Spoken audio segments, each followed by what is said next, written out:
Here are some recipes that will help you fall asleep. Our first recipe is braised rabbit with mustard sauce, a rustic and comforting dish that brings together tender rabbit meat and a rich, tangy mustard-based sauce.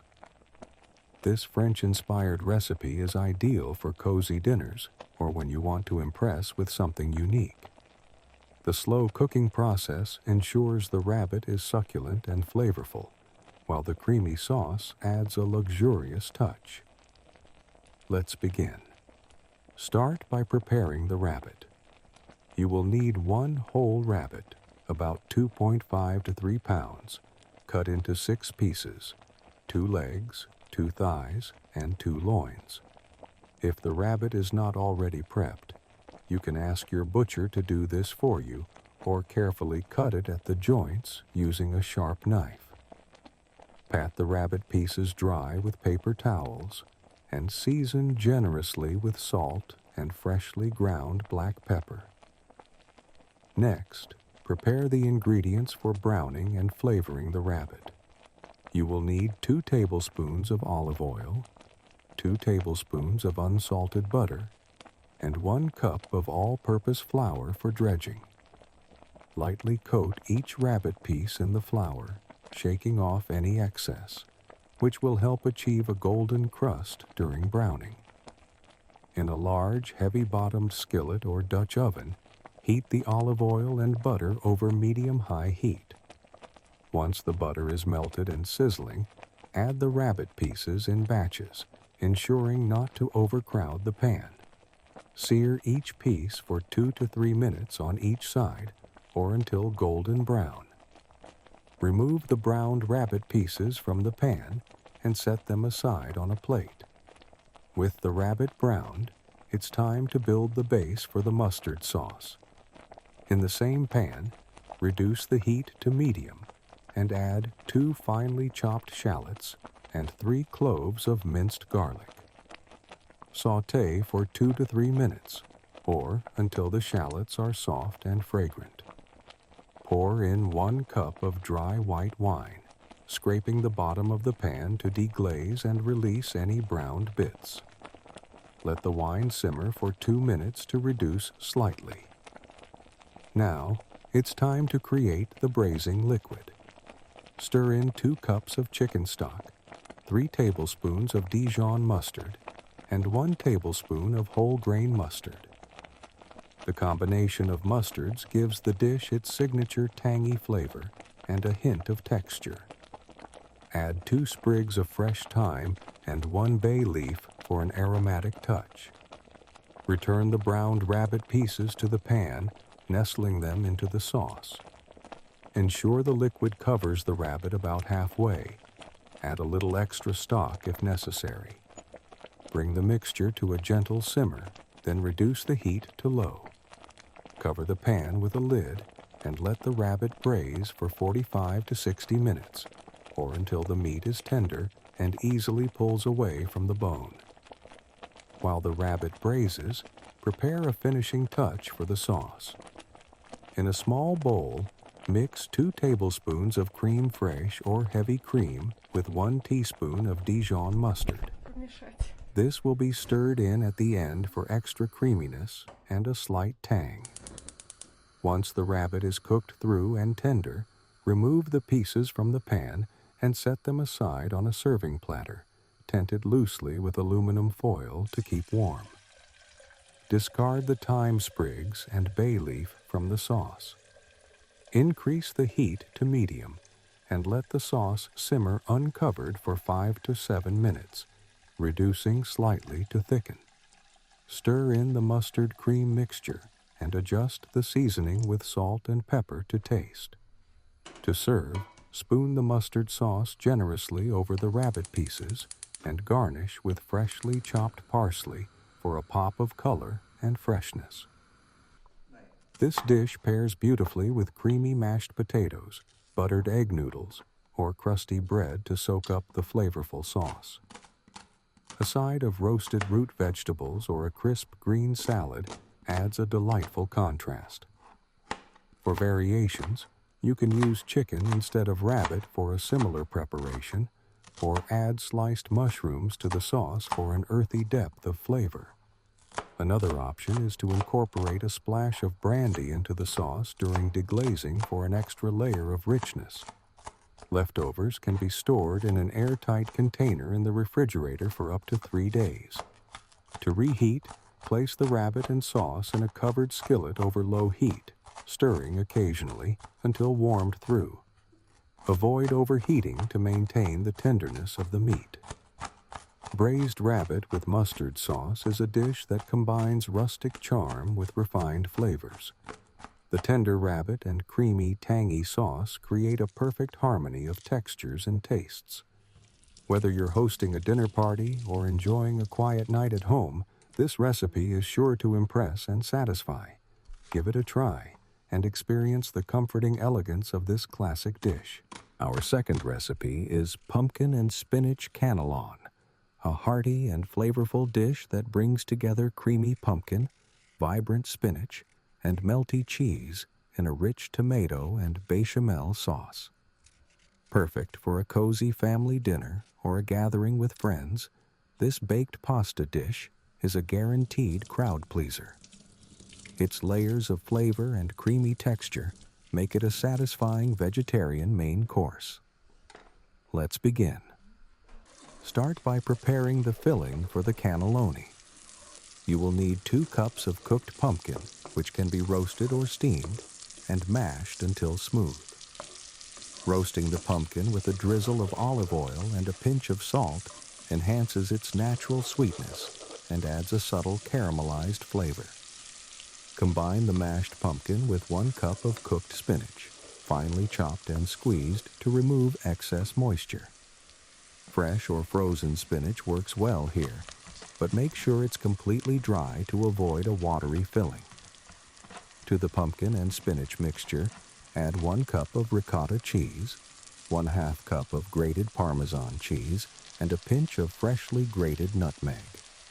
Season the mixture generously with salt and freshly ground black pepper and stir until smooth and evenly combined. The nutmeg complements the pumpkin's sweetness, while the cheeses add creaminess and depth to the filling. Set the filling aside while you prepare the sauces. For the tomato sauce, heat 2 tablespoons of olive oil in a medium saucepan over medium heat. Add 1 small onion, finely chopped, and 2 cloves of minced garlic. Sauté for 3 to 4 minutes, or until the onion is soft and translucent. Stir in 1 can, 14 ounces, of crushed tomatoes, 1 teaspoon of dried oregano, and a pinch of sugar to balance the acidity. Season with salt and pepper to taste, and let the sauce simmer gently for 10 to 15 minutes, stirring occasionally. While the tomato sauce is simmering, make the bechamel sauce.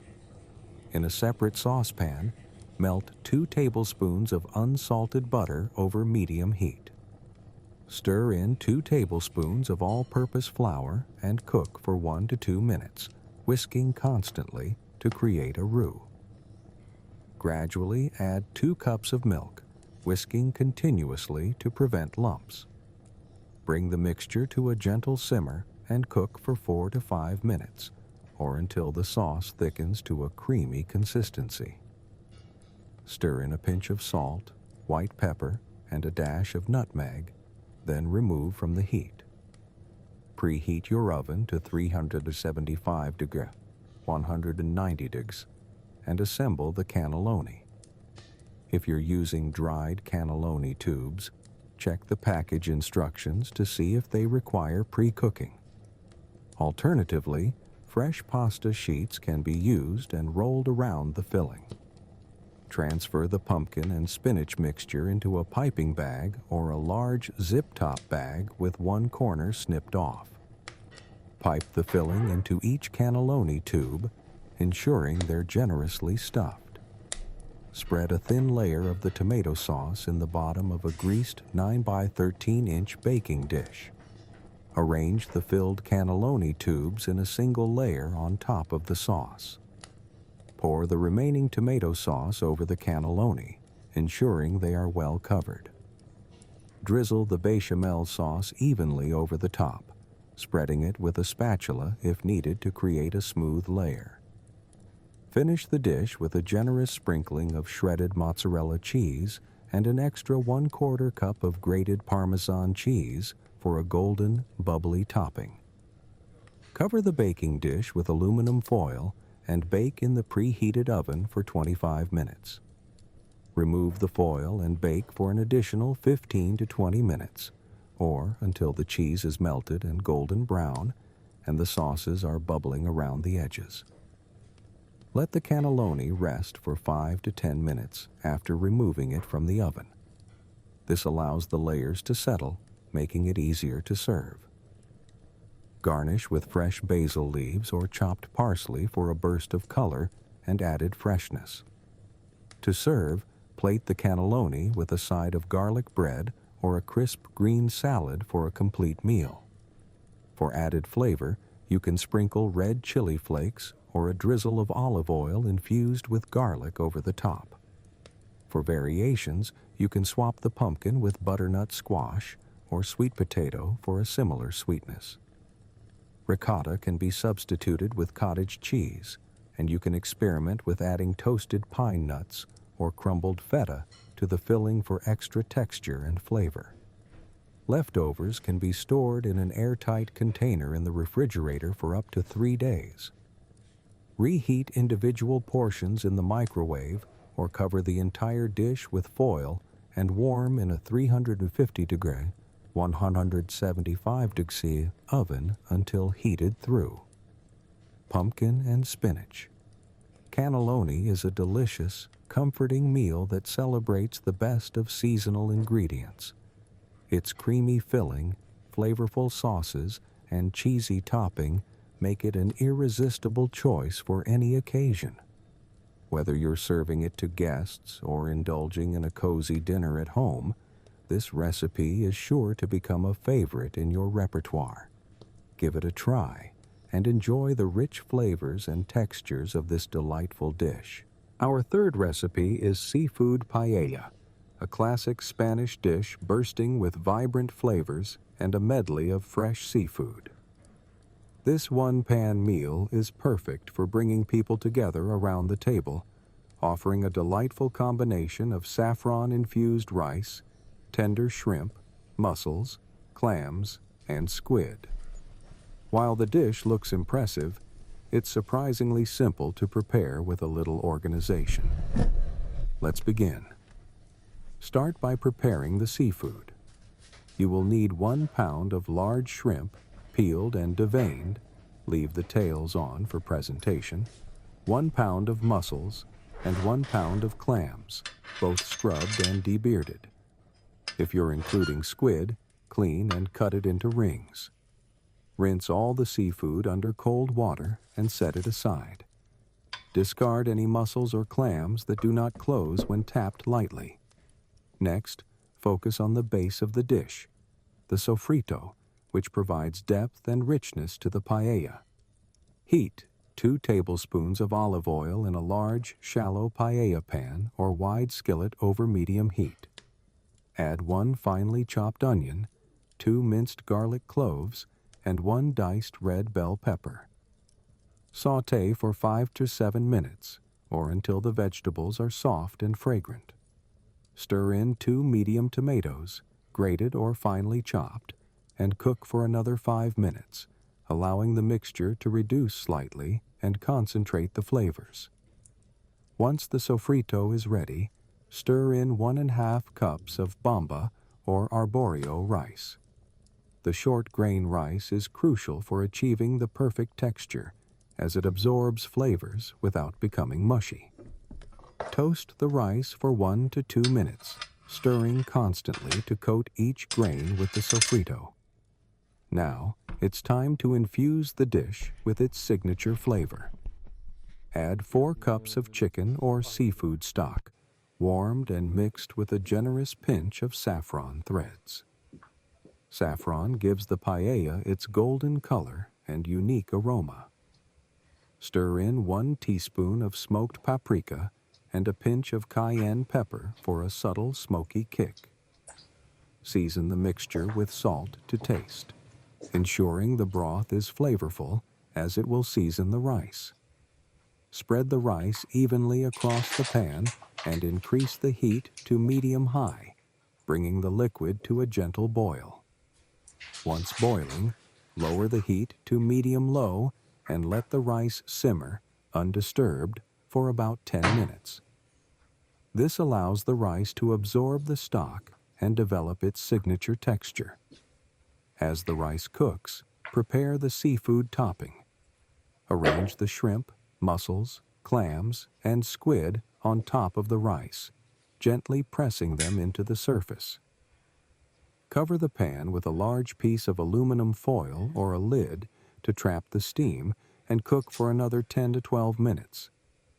The steam will cook the seafood while the rice finishes cooking.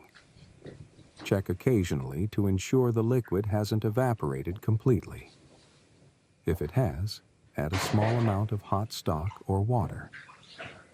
A key feature of paella is the sucarat, the crispy layer of rice at the bottom of the pan. To achieve this, remove the foil or lid during the last 2 minutes of cooking and increase the heat to medium-high. Listen for a crackling sound, but be careful not to burn the rice.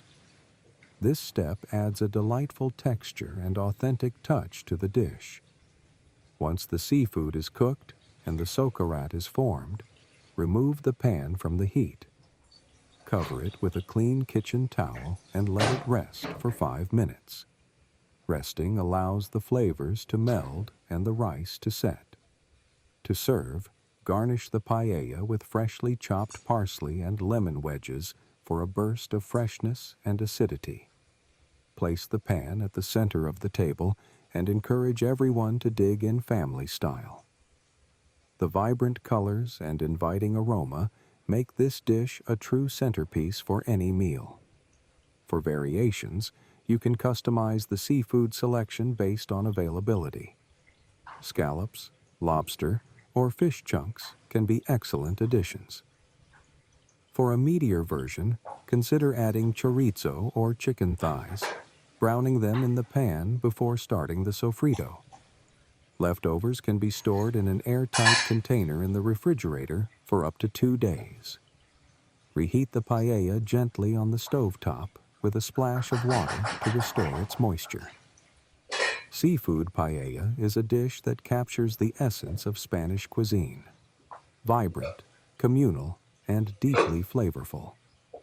Whether you're hosting a festive gathering or simply craving a taste of the Mediterranean, this recipe offers a delightful journey through a symphony of tastes and textures.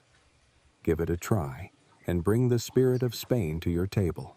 Our fourth recipe is wild mushroom risotto, a creamy and luxurious Italian classic that highlights the earthy, umami flavors of wild mushrooms. This comforting dish is perfect for a cozy dinner at home or an elegant dinner party. The process of making risotto requires patience and attention, but the result is a dish that's well worth the effort. Let's begin. Start by preparing the mushrooms. You'll need 1 pound of mixed wild mushrooms, such as porcini, chanterelles, shiitake, or cremini. If using dried porcini mushrooms, soak them in warm water for 20 minutes to rehydrate them, then drain and chop, reserving the soaking liquid for later. Clean the mushrooms with a damp cloth to remove dirt and debris, and slice them into bite-sized pieces. Heat 2 tablespoons of olive oil in a large skillet over medium heat. Add the mushrooms and sauté for 5 to 7 minutes, or until they are golden and tender. Season with a pinch of salt and freshly ground black pepper. Add 2 minced garlic cloves and 1 teaspoon of chopped fresh thyme or rosemary, cooking for another minute until fragrant. Remove the mushrooms from the skillet and set them aside. Next, prepare the stock, which will form the base of the risotto. In a medium saucepan, heat 6 cups of chicken or vegetable stock over low heat, keeping it warm but not boiling. If you rehydrated dried mushrooms, stir the reserved soaking liquid into the stock for extra flavor. In the same skillet you used for the mushrooms, melt 2 tablespoons of unsalted butter over medium heat. Add 1 finely chopped onion or 2 minced shallots and cook for 3 to 4 minutes, or until soft and translucent. Stir in 1½ cups of arborio rice, a short grain rice that is essential for risotto due to its ability to absorb liquid while maintaining a creamy texture. Toast the rice for 2 to 3 minutes, stirring constantly until the grains are slightly translucent around the edges. Now, it's time to begin the process of gradually adding liquid to the rice. Start by pouring in a cup of dry white wine, stirring continuously until the wine is mostly absorbed. This step adds a bright acidity to balance the richness of the dish. Ladle the warm stock into the rice, 1 cup at a time, stirring frequently and allowing each addition to be absorbed before adding the next. This process should take about 18 to 20 minutes. Stirring releases the rice's starches, creating the creamy consistency that risotto is known for. Adjust the heat as needed to maintain a gentle simmer. After about 15 minutes of adding stock, stir the sautéed mushrooms back into the risotto, reserving a few for garnish if desired. Continue adding stock and stirring until the rice is al dente, tender but with a slight bite in the center. You may not need to use all the stock, or you may need a little extra. The key is to achieve a creamy consistency without the risotto becoming soupy. Once the rice is cooked, remove the skillet from the heat. Stir in 2 more tablespoons of unsalted butter and 1/2 cup of freshly grated Parmesan cheese, mixing until melted and creamy. Taste and adjust the seasoning with salt and pepper as needed. For a touch of brightness, stir in a teaspoon of lemon juice or zest. To serve, spoon the risotto into shallow bowls and garnish with the reserved mushrooms, additional Parmesan, and a sprinkle of fresh parsley or chives. For an extra indulgence, drizzle a little truffle oil over the top, or shave fresh truffles if you have them. Serve immediately, as risotto is best enjoyed fresh and piping hot. For variations, consider adding other ingredients like cooked pancetta, peas, or spinach to complement the mushrooms. You can also experiment with different cheeses, such as Gruyere or Fontina, for a unique flavor profile. Leftovers can be stored in an airtight container in the refrigerator for up to 2 days. To reheat, add a splash of stock or water to the risotto and warm it gently on the stovetop, stirring to restore its creamy texture. Note that risotto may thicken as it cools, so reheating with liquid is essential. Wild mushroom risotto is a dish that celebrates the natural, earthy flavors of mushrooms, paired with the creamy richness of Parmesan and butter. It's a labor of love that's as comforting as it is impressive. Whether you're preparing it for a special occasion or a quiet evening at home, this recipe is sure to delight and satisfy. Give it a try and savor the elegance of this Italian classic. Our 5th recipe is Persian chicken with barberry rice, zereshk polo, a stunning and flavorful dish that's a staple in Persian cuisine. This dish features tender, saffron-infused chicken served alongside basmati rice mixed with tangy barberries and aromatic spices.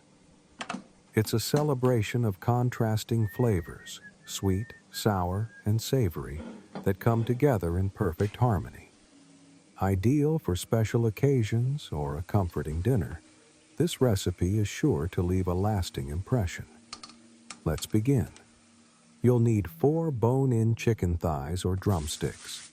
Start by seasoning them generously with salt, freshly ground black pepper, and 1 teaspoon of turmeric. Heat. 2 tablespoons of vegetable oil in a large skillet or Dutch oven over medium heat. Add the chicken and sear for 4 to 5 minutes on each side, or until golden brown. Remove the chicken from the pan and set it aside. In the same pan, add 1 finely chopped onion and sauté for 5 minutes, or until soft and golden. Stir in 2 cloves of minced garlic and cook for another minute. Add 1 teaspoon of ground cinnamon and 1/2 teaspoon of ground cardamom, toasting the spices briefly to release their aroma. Return the chicken to the pan and pour in 1 cup of chicken stock and 1/2 cup of water. Stir in a pinch of saffron threads that have been bloomed in 2 tablespoons of warm water. This step enhances the flavor and gives the dish its vibrant color. Cover the pan and let the chicken simmer on low heat for 30-35 minutes, or until it is tender and cooked through. While the chicken is cooking, prepare the barberries. You'll need 1/2 cup of dried barberries, zereshk, which can be found in Middle Eastern markets or specialty stores. Rinse the barberries under cold water to remove any debris, then soak them in warm water for 10 minutes to soften. Drain and set aside. In a small skillet, melt 2 tablespoons of butter over medium heat. Add the soaked barberries and 1 tablespoon of sugar, stirring gently for 2 to 3 minutes. The sugar balances the tartness of the barberries, creating a sweet and tangy flavor. Be careful not to overcook, as barberries can burn easily. Remove from the heat and set aside. For the rice, you'll need 2 cups of basmati rice. Rinse the rice under cold water until the water runs clear to remove excess starch. Then soak it in cold water for 30 minutes. Drain and set aside. Bring a large pot of salted water to a boil. Add the rice and cook for 6 to 7 minutes, or until it is partially cooked but still firm in the center. Drain the rice and rinse it with cold water to stop the cooking process. In the same pot, heat 2 tablespoons of butter or oil. Spread a thin layer of the partially cooked rice across the bottom, then add the remaining rice in a mound. Using the handle of a spoon, poke a few holes into the rice to allow steam to escape. Cover the lid with a clean kitchen towel to trap the steam and cook the rice on low heat for 30 to 40 minutes. This technique creates a golden, crispy layer of rice at the bottom, known as tahdig, which is a prized part of the dish. When the rice is ready, gently fluff it with a fork to separate the grains. Remove about 1 cup of the rice and mix it with the prepared barberries for garnishing. Arrange the remaining rice on a large serving platter. Top the rice with the saffron-infused chicken, spooning some of the pan juices over the dish for added flavor. Garnish with the barberry rice mixture and sprinkle with slivered almonds or pistachios for a touch of elegance. Serve zereshk polo warm, accompanied by a side of yogurt or a crisp cucumber and tomato salad for a refreshing contrast.